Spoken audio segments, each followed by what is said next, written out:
I think there was agreement on both sides that the next time our presidents meet, there has to be a concrete result. We have to know going in that we have a real chance to get something positive coming out. And we'd love to see that happen. I mean, we'd love to see this war end. But we can't just continue to have meetings for the sake of meetings.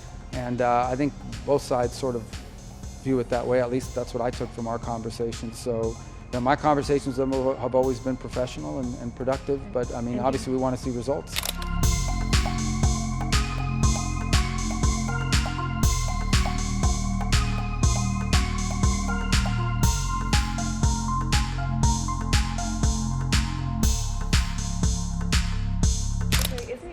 Assessment that Russia does not really want peace? Well, we can only go by what we see. I mean, I think they've stated clearly what they want is they want the rest of Donetsk, and obviously the Ukrainians aren't going to agree to that. So what we see now is they continue long-range strikes into Ukraine, obviously to degrade their electrical grid and try to demoralize the country or what have you. And they've made some gains in Donetsk, and they're losing 7,000 soldiers a week. 7,000 dead soldiers a week from Russia's side. So as of now, I mean, that's the assessment we have to make. They've made a demand that Ukraine can't agree to, and so we're sort of where we are at this point. You didn't have any deliverables to bring from Washington on the Ukraine issue, is that correct? Or did you? Well, I mean, the president's done the sanctions, which was what they asked him to do, so that happened very recently. But as far as deliverables, we continue to do what we've been doing, plus we know the new sanctions. Mr. Secretary, I was told by the European representative on foreign policy, Kallas, that it was discussed, the Venezuela military operations were discussed. Not with me. No one raised it. I mean, no one in the meeting raised it. It was raised in meetings. Not with me. They didn't raise it with me. They may have raised it among themselves, but they all came now from CELAC or whatever they were at. But it didn't come up once in any of the gatherings that we had, either last night or today. Let me ask you about that. She told me that they discussed the legality and that there are two reasons why an operation would be legal: self-defense and a UN resolution. That neither of those applied in this case. That they are all struggling with the drug issue, and that they should discuss whether international law needs to be updated. So let me ask you about that. I don't think that the European Union gets to determine what international law is. No, they certainly don't get to determine is how the United States defends its national security. The United States is under attack from organized criminal narco-terrorists in our hemisphere, and the president is responding in the defense of our country. I do find it interesting that all these countries want us to send, and supply, for example, nuclear-capable Tomahawk missiles to defend Europe. But when the United States positions aircraft carriers in our hemisphere where we live, somehow that's a problem. So I would say that the United States and this president has made very clear, his job is to protect the United States from threats against the United States, and that is what he's doing in this operation. And Canada's foreign minister says that they have been assured that the U.S. is using its own intelligence and that the Canadian intelligence is not being used. We've been told, or there are reports rather, that the UK is not sharing targeting intelligence. Yeah, a couple points. The United States, there's reasons why we have those assets in the region, and that is to collect intelligence, and we're actioning on that. Obviously, I won't go any deeper when it comes to intelligence matters. I did see a CNN report yesterday. I'm not going to go into great detail and to say that it's a false story. It's a fake story. And what's happening now is people with a business card that has a government email on it become sources because they don't know, they're not even in the know. So they either have an agenda or they want to make themselves important. And it's been a plague of story after story that's either inaccurate or misleading. And that falls in the category of both, that story does. But again, going back, look, this is a counter-drug operation. The president's ordered it in defense of our country. It continues, it's ongoing. It can stop tomorrow if they stop sending drug boats. The Maduro regime is a narco-terrorist regime indicted in the Southern District of the United States for narco-terrorism. But more importantly, they're also a transshipment organization that allows these groups to operate from their national territory. They allow drugs to be shipped. They openly cooperate with the shipping of these drugs towards the United States and Europe, by the way, so maybe they should be thanking us.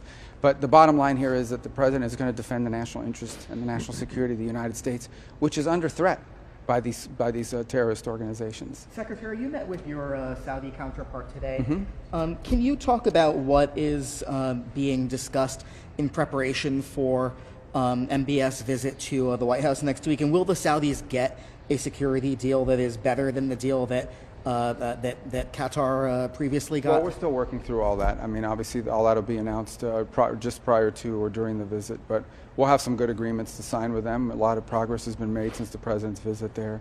So we're working through that. I feel good about where it's at. There's still a few things that need to be tightened up and finalized. And we're going to have a good meeting next week. Mr. Secretary, I'd like to go to another region. Which one? For that, Sudan. Oh, Sorry. yeah. It's terrible. Exactly. And I saw the communique that the G7 put out today. I mean, what is your take? Is there anything that can be done right now? Unlike the Caribbean, which anybody who told you that was discussed is not being honest with you. Not a single person brought it up in any of those. And we had 3 meetings with the whole group of 4. That was discussed. And we're very concerned. As you know, we've been sponsoring this Quad initiative along with Egypt, Saudi Arabia, and the United Arab Emirates. And I think the fundamental problem we have is that the RSF agrees to things and then never follows through with it. So now what you have is a calamity on your hands. And so I had meetings on this yesterday. We've discussed it multiple times with multiple countries today. And I think something needs to be done to cut off the weapons and the support that the RSF is getting as they continue with their advances. I think it's telling, the humanitarian groups are telling us that some of the levels of malnutrition and suffering that they're seeing from some of these people who have been able to flee is unprecedented. They've recorded things they've never recorded before. And I think even more troubling is that they didn't have the number of refugees they expected to receive because they assume many of them are either dead or so sick and malnourished they can't move anymore. So what's happening there is horrifying. We have worked, I think, all the way back to July and August on this Quad because there are countries involved in helping these elements on the ground fighting. And we share many of the same concerns that others do about how that could turn into a nest for jihadist and terrorist activity. But the solution to it is not to fight a war where civilians literally are being targeted for rape, sexual violence, and murder. And that's what's happening. But the What's your assessment on the UAE is UAE's role in still this supplying conflict? them with drones, Chinese drones. Yeah, so we're working hard at it. We know who the parties are that are involved. These things, that's why they're part of the Quad, along with other countries involved. And so I can just tell you at the highest levels of our government, that case is being made and that pressure is being applied to the relevant parties. I don't want to get into calling anybody out in a press conference today because what we want is a good outcome here. This needs to stop. I mean, they're clearly receiving assistance from outside that's allowing them. And clearly that assistance isn't just coming from some country that's paying for it. It's also coming from countries that are allowing their territory to be used to ship it and transport it. So that, in order for this to be solved, that needs to be addressed. I don't know if you saw the RSF a few days ago agreed to humanitarian ceasefire, but they don't intend to comply with it. And when you raise the issue of these atrocities, they always hide behind the argument that this is rogue elements. Well, it's not rogue elements. They're doing it systematically, and it's something that we have taken very seriously and are doing everything we can to bring the relevant countries to the table to stop it. It needs to end. Would you support the Senate push, bipartisan Senate push, to label the RSF either a foreign terrorist organization or STGG? Yeah, I mean, if it would be helpful in bringing this to an end, we would. I haven't seen that proposal. I know some senators discussed it with me months ago, but in the end, we just want this needs to stop. And I think, unfortunately, what's happening here is the RSF has concluded that they're winning, and they want to keep going. And by going, they're not just fighting a war, which war alone is bad enough. They're committing acts of sexual violence and atrocities, just horrifying atrocities against women, children, innocent civilians, of the most horrific kind. And it needs to end immediately. And we're going to do everything we can to bring it to an end. And we've encouraged partner nations to join us in this fight. And we're not going to let the Quad process that we've set up be a shield that people hide behind and say, well, we're involved with the Quad, we're trying to solve it. We need actionable results, and they need to happen very quickly. Otherwise, what's already a travesty is going to get far worse. Can I ask you more specifically about your assessment of the scale of the atrocities? I mean, we heard these reports recently of 460 patients in a hospital, civilians being killed by the RSF. Yeah, those are the ones that can get out. Yeah, I mean, what do you have an assessment of the scale overall of what's been committed in that? Well, I don't know about numbers. I can tell you that the one thing that I think was most shocking to us is that they anticipated receiving thousands of refugees, and they didn't. So obviously these aren't people that are happy living there after a year of siege against the city. There's a reason why they didn't come out. And we fear that the reason why they didn't come out is because they're dead, or because they're so sick and so famished that they can't move. So I think it's even worse. Not that refugee flows and crisis is a positive thing, but when the refugees don't come, and they would otherwise, you have these suspicions that they're either dead or unable or about to die, and that is just what really is weighing on us right now. So back to Ukraine, several allies here announced energy, support, fundings and other ways of support to help Ukraine stabilize energy grids. Was there any specific U.S. commitment? Well, we've had those conversations with the Ukrainians about what they need, and I know that's ongoing. And clearly, helping them survive the winter is important, just from on a humanitarian ground.